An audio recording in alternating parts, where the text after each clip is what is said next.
તો અગ્નિકાંડ બાદ હવે દાહોદ પ્રશાસનને પણ કાર્યવાહી કરવાનું યાદ આવ્યું છે। દાહોદમાં ફાયર સેફટીને લઈ અને હોસ્પિટલોમાં તપાસ। બરોડા મલ્ટી સ્પેશિયાલિટી હોસ્પિટલમાં તપાસ કરવામાં આવી તો હોસ્પિટલના ઉપરના માળે મેડિકલ વેસ્ટનો જથ્થો મળી આવ્યો। હોસ્પિટલને સીલ કરવાની કામગીરી કરાઈ। 6 માળની હોસ્પિટલમાં માત્ર G+2ની પરવાનગી હતી। 8 જેટલા દર્દીઓને ઝાયડસ હોસ્પિટલમાં ખસેડવામાં આવ્યા છે। હોસ્પિટલ પાસે ફાયરની પણ પૂરતી સુવિધા છે। જો કે અહીં મેડિકલ વેસ્ટનો મોટો જથ્થો મળી આવ્યો છે। બરોડા મલ્ટી સ્પેશિયાલિટી હોસ્પિટલની અંદર દાહોદમાં તપાસ કરવામાં આવી। આ હોસ્પિટલને અહીં સીલ કરવાની કામગીરી શરૂ કરાઈ છે। 6 માળની હોસ્પિટલમાં માત્ર G+2ની પરવાનગી હતી।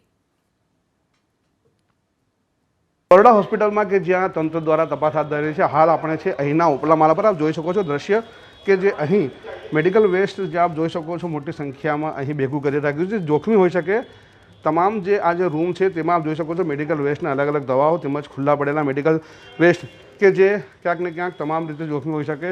હાલ તો જે દર્દીને હાનિકારક હોય તેને ધ્યાને લઈને પણ અહીં તમામ પ્રકારની તપાસ હાથ ધરાઈ હતી અને તપાસમાં ખાસ કરીને કે જ્યાં મામલતદાર તેમજ જે પ્રાંત અધિકારી સહિત આરોગ્યની ટીમ તેમજ જે ફાયર અધિકારી સહિતની ટીમ અહીં પહોંચી હતી। તમામ જે વિસ્તાર છે આપ જોઈ શકો છો કે જે મેડિકલ વેસ્ટનો વિસ્તાર છે અને અહીં સ્ટોર રૂમ છે।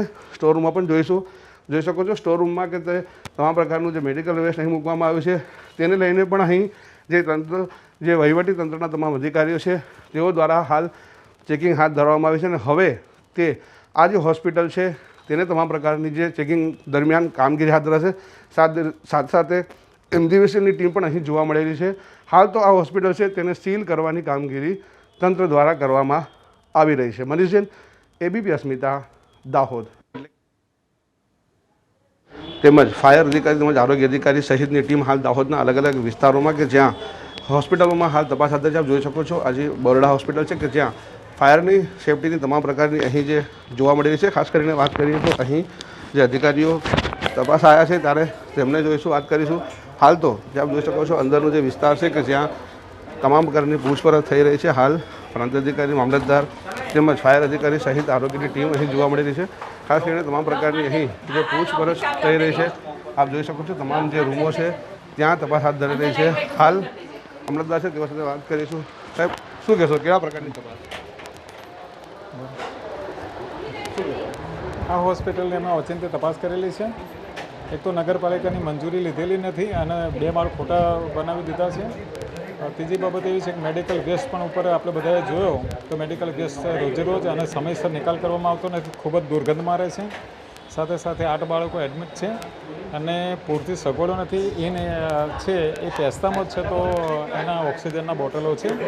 જો આગજનીનો બનાવ બને તો ત્યાંથી જ આગ લાગે અને સીધી રીતે કોઈ પણ દર્દી અથવા તો એમના સગા સંબંધીઓ નીચે ઉતરી શકે એમ નથી।